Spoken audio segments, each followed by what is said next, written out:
ममता बनर्जी की सरकार ने एक बिल पास किया है और अब यह कानून बनने वाला है। 10 दिन के अंदर अंदर ममता बनर्जी की सरकार फांसी देगी। और सबसे बड़ी बात यह है कि इससे सीधे सीधे मोदी के सामने एक बड़ी चुनौती आ गई है। मोदी अब इससे कैसे निपटेंगे? ममता बनर्जी की सरकार कटघरे के अंदर थी। कोलकाता के मेडिकल कॉलेज आरजीकर को लेकर के उसमें जो घटना हुई, एक महिला डॉक्टर के साथ दरिंदगी की गई, उसके बाद उसको मौत के घाट उतार दिया गया। ममता बनर्जी की सरकार के खिलाफ गुस्सा था, देश भर में गुस्सा था, लेकिन उसको लेकर के ममता बनर्जी ने काम किया। खाली हवाई भाषण नहीं दिए, दावे नहीं किए। और आज ममता बनर्जी की सरकार ने पश्चिम बंगाल के विधानसभा के अंदर एंटी रेप बिल पास कर दिया है। और अब इसके तहत यह होगा कि अगर कोई भी दरिंदा रेप करता है और अगर रेप पीड़िता की मौत हो जाती है या वो कोमा के अंदर चली जाती है, तो 10 दिन के अंदर अंदर उस दरिंदे को फांसी दी जाएगी। मोदी जी के लिए चुनौती यह है कि मोदी जी क्या केंद्र के लेवल पर, सेंट्रल लेवल पर, केंद्र सरकार के लेवल पर क्या देश भर के लिए ऐसा कानून ला सकते हैं जो ममता बनर्जी की सरकार वो पश्चिम बंगाल के लिए लेकर के आई। निश्चित तौर पर महिलाओं के लिए एक बड़ा कदम है और उन तमाम दरिंदों में खौफ पैदा होगा। किसी का घर तोड़ देना, बुलडोजर से ढा देना, वो समस्या का हल नहीं है। उसको कानून के द्वारा फांसी तक पहुंचाना, फांसी के फंदे तक पहुंचाना, यह एक बड़ा कदम है जो ममता बनर्जी की सरकार ने आज लिया है।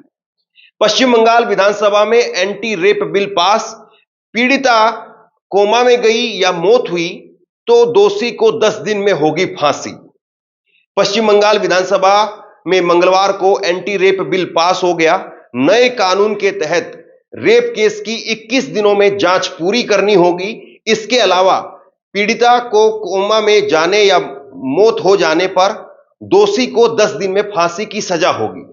बिल आगे राज्यपाल के पास में भेजा जाएगा, उनके साइन के बाद में कानून बन जाएगा। ममता सरकार ने एंटी रेप बिल को अपराजिता महिला एवं बाल विधेयक पश्चिम बंगाल आपराधिक कानून एवं संशोधन बिल 2024 का नाम दिया है। राज्य सरकार ने बिल पारित करने के लिए 2 सितंबर से 2 दिन विधानसभा का विशेष सत्र बुलाया था। कानून मंत्रालय मलय घटक ने इसे विधानसभा में पेश किया। अब जरा आसान भाषा में समझिए क्या हुआ है। ममता बनर्जी की सरकार कह रही है कि अगर कोई भी रेप पीड़िता, उसको अगर कोमा में वो चली जाती है, कहीं पर ऐसे चोट मार दिया जाता है, वो कोमा में चली गई या फिर उसकी मौत हो गई, तो उसकी जांच तुरंत होगी। 21 दिन के अंदर अंदर उसकी जांच जो है वो पूरी करनी होगी, कंप्लीट करनी होगी और 10 दिन के अंदर अंदर जो दरिंदा होगा उसको फांसी दे दी जाएगी। यह बिल जो है वो पास हो गया है। अब इसको राज्यपाल के पास भेजा जा रहा है। बीजेपी इसका विरोध नहीं कर पा रही है। बीजेपी के नेता शुभेंदु अधिकारी ने क्या कहा है मैं आपको आगे बताने वाला हूं। बीजेपी भी फंस गई है इस पर, क्योंकि ममता बनर्जी की सरकार कानून ही ऐसा लेकर के आ रही है कि चाह करके भी कोई इसका विरोध नहीं कर पाएगा। और ये बुलडोजर वाला कानून नहीं है कि आप जो है वो बुलडोजर चला दें, कुछ भी अनाप शनाप नाम दे, नहीं। कानून की प्रक्रिया के तहत 10 दिन के अंदर अंदर आपको फास्ट उसकी कार्रवाई करते हुए उसको पूरा करना पड़ेगा और उसके बाद आपको उस दरिंदे को फांसी देनी होगी। अपराजिता रेप बिल के प्रावधान। अगर रेप पीड़ित की मौत होती है या फिर वह कोमा में जाती है तो दोषी को फांसी दी जाएगी। गैंग रेप के दोषियों को पैरोल के बिना उम्र कैद की सजा दी जाएगी। रेप केस के जांच 21 दिन में पूरी करनी होगी और इसे 15 दिनों तक और बढ़ाया जा सकता है। हर जिले में अपराजिता टास्क फोर्स बनाई जाएगी जिसका नेतृत्व डीएसपी लेवल के अधिकारी करेंगे। तो इसमें बड़ी बात यह भी है कि अगर उम्र कैद भी होगी, किसी मामले के अगर अंदर उसमें उम्र कैद दी जा रही है तो उम्र कैद में भी पैरोल नहीं मिलेगी। जैसे राम रहीम बार बार चुनाव के समय पर जमानत पर बाहर आ जाता है, ऐसे नहीं होगा, बिना पैरोल की उम्र कैद होगी। तो ये बड़ी बात है। और उसके साथ साथ वो कह रहे हैं कि हर जिले के अंदर एक अपराजिता टास्क फोर्स बनाई जाएगी जिसका डीएसपी खुद नेतृत्व करेंगे। सदन में सरकार और विपक्ष आमने सामने है और उन्होंने शुभेंदु अधिकारी की तरफ से कहा गया, हम चाहते हैं कानून को तत्काल लागू हो, यह राज्य सरकार की जिम्मेदारी है, हमें परिणाम चाहिए, इसलिए पूरा समर्थन करते हैं। मुख्यमंत्री को जो कहना है वो कह सकती है, लेकिन गारंटी देनी होगी कि यह बिल तुरंत लागू होगा। शुभेंदु अधिकारी इस बात को कह रहे हैं। देखिए, यही मैंने कहा था आपको कि बीजेपी चाह करके भी इसका विरोध नहीं कर पाएगी, और वही होता हुआ यहां पर नजर आ रहा है। शुभेंदु अधिकारी कह रहे हैं कि हम समर्थन दे रहे हैं, पूरा समर्थन दे रहे हैं, क्योंकि कोलकाता में, पश्चिम बंगाल में इस वक्त में महिला सुरक्षा का मुद्दा बेहद गर्म है। और वैसे भी मैं आपको बता दूं, मैंने कोलकाता में 12-12 रात को 1-1, 2-2 बजे तक ग्राउंड रिपोर्टिंग की है। कोलकाता आमतौर पर महिलाओं के लिए काफी सेफ माना जाता रहा है, लेकिन इस एक घटना ने कोलकाता की जो पहचान है महिला सुरक्षा को लेकर के, उस पर सवाल या निशान खड़े कर दिए थे।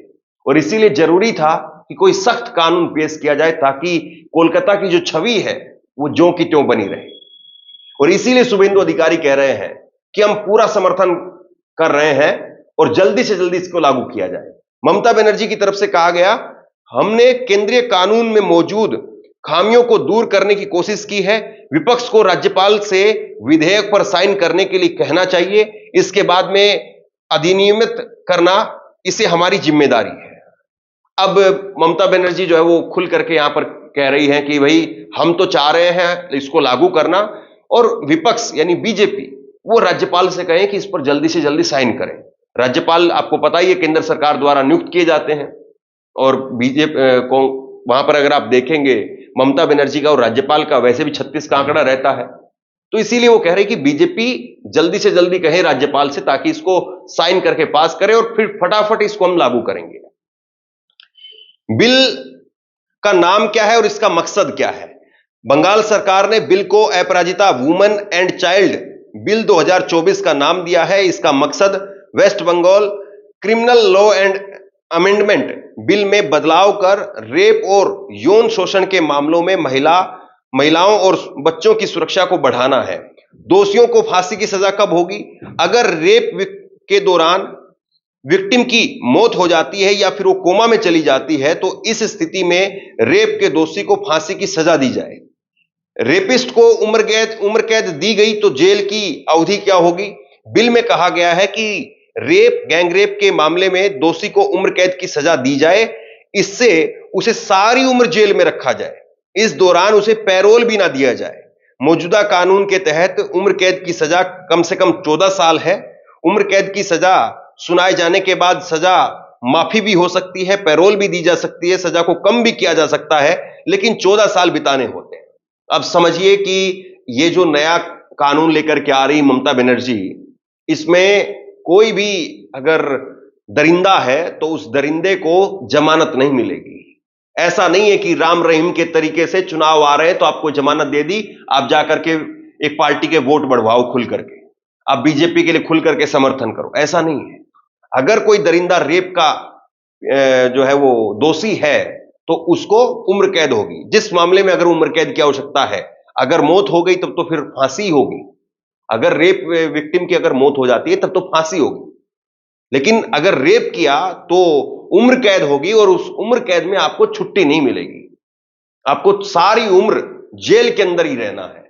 अभी जो कानून है उसके अनुसार यह है कि आपकी सजा माफ भी हो सकती है, कम भी हो सकती है, आपको पैरोल पर छोड़ा भी जा सकता है, जैसे राम रहीम को बीजेपी की सरकार वहां पर छोड़ती है। तो कुल मिलाकर के ये जो है वो बदलाव किया गया है, और ममता बनर्जी की सरकार ने बीजेपी के लिए एक मुसीबत ये खड़ी कर दी है कि बीजेपी अब इससे कैसे निपटेगी। याद करिए कि किस तरीके से ममता बनर्जी को लेकर के बीजेपी सड़कों पर उतरी, और ममता बनर्जी की सरकार के खिलाफ बीजेपी ने सड़कों पर उतर करके जोरदार प्रोटेस्ट किया। लेकिन अब ममता बनर्जी ने एक नहले पर दहला मारा है, और ममता बनर्जी जो है वो यहां पर बीजेपी के लिए एक ऐसी मुसीबत बनकर के आई है अपनी सरकार के जरिए, कि नया कानून ला रही है जो इसके जरिए एक ऐसी मुसीबत बीजेपी के सामने खड़ा कर दी है कि बीजेपी दूसरे राज्यों में इसको क्यों नहीं पास करती है, दूसरे राज्यों में इसको क्यों नहीं लागू करती है। देखिए, बुलडोजर मॉडल जो बनाया गया योगी आदित्यनाथ का, बुलडोजर मॉडल से दूसरे राज्यों ने भी उसको कॉपी किया। मध्य प्रदेश में उसको कॉपी किया गया, हरियाणा में कॉपी किया गया, गुजरात में, राजस्थान में उसकी नकल की गई। लेकिन अगर आप नकल ही करना चाहते हैं तो एक अच्छी चीज की नकल कीजिए।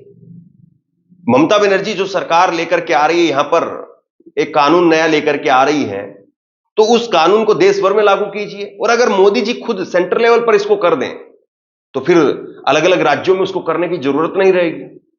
तो अब सवाल यह है कि महिला सुरक्षा पर जो बयानबाजियां होती हैं उसके उलट ये जो सच्चाई निकल करके सामने आ रही है, और इसमें ममता बनर्जी की सरकार ने पहले जो बैकफुट पर चली गई थी, ममता बनर्जी की सरकार, वो सरकार अब कहीं ना कहीं इस मामले पर फ्रंट फुट पर आती हुई नजर आ रही है। और ममता बनर्जी को भी कहीं ना कहीं चिंता हो रही थी इस बात की कि उनकी सरकार के ऊपर एक सबसे बड़ा धब्बा लग गया। आज ममता बनर्जी पूरे देश में इकलौती महिला मुख्यमंत्री है, और इकलौती महिला मुख्यमंत्री के राज में भी अगर महिलाएं सुरक्षित नहीं हैं तो जाहिर सी बात है उनसे सवाल पूछे जाएंगे। और जब यह घटना हुई थी, आरजीकर मेडिकल कॉलेज की घटना हुई, मैंने खुद ममता बनर्जी की सरकार को कड़े सवाल पूछे। और जाहिर सी बात है हर किसी को कड़े सवाल जो है वो उस सरकार से पूछने चाहिए जो सरकार सत्ता में है, जो पार्टी सत्ता के अंदर है, उससे पूछना चाहिए। लेकिन इसमें जिस तरीके से न्यूज चैनलों ने इस पर कवरेज की, न्यूज चैनलों ने बड़े बड़े अपने रिपोर्टर को वहां पर भेजा, क्या अब वो बीजेपी की सरकारों से पूछेंगे कि ममता बनर्जी जो कानून लेकर के आ रही है, क्या योगी आदित्यनाथ अपनी विधानसभा के अंदर ऐसा कानून लेकर के आएंगे? क्या मध्य प्रदेश में ऐसा कानून बीजेपी लेकर के आएगी? वहां पर कोई दिक्कत ही नहीं है, बीजेपी फुल मेजोरिटी से है, ऊपर भी नीचे भी डबल इंजन की सरकार है, ना राज्यपाल का कोई दिक्कत है, ना आपकी विधानसभा में कोई दिक्कत है। और मोदी जी क्यों नहीं कर देते हैं?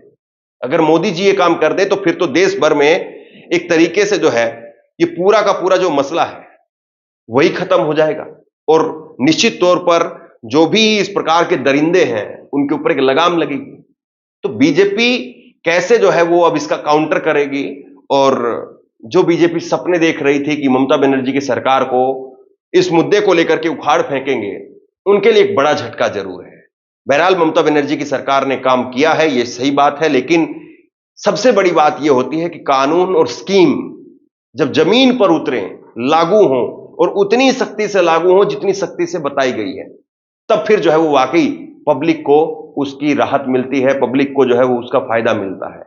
कई बार ऐसा होता है जैसे मोदी जी खूब बढ़िया बढ़िया स्कीम लेकर के आते हैं, startup India, skill India, stand up India, लेकिन वो कहां है, कहां स्टैंड अप कर रही है, कहां सोई हुई है, पता ही नहीं हमें।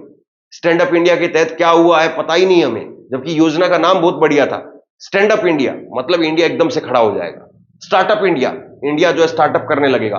पिछले अगर कुछ सालों का भी अगर आप डाटा उठा कर देख लें तो कितनी बड़ी संख्या में कुछ स्टार्टअप जरूर कामयाब हुए, बड़े लेवल पर कामयाब हुए, लेकिन कितनी बड़ी संख्या में स्टार्टअप जो है वो फेल हो गए, बंद कर दिए गए।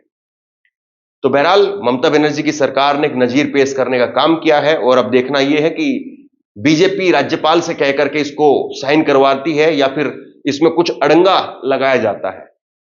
बहरहाल आप लोग क्या सोचते हैं, ममता बनर्जी की सरकार जो कानून लेकर के आ रही है इसको लेकर के, क्या वाकई जो भी दरिंदा अगर रेप के जैसे जघन्य अपराध में अगर शामिल है तो क्या उसको 10 दिन के अंदर फांसी होनी चाहिए? आप क्या सोचते हैं नीचे कमेंट बॉक्स में लिख करके जरूर बताइए। इस वीडियो को खूब शेयर कीजिए, लोगों तक पहुंचाइए, और इसी तरह की तमाम खबरों के लिए ऑनलाइन न्यूज इंडिया को सब्सक्राइब कीजिए। आपका बहुत बहुत धन्यवाद।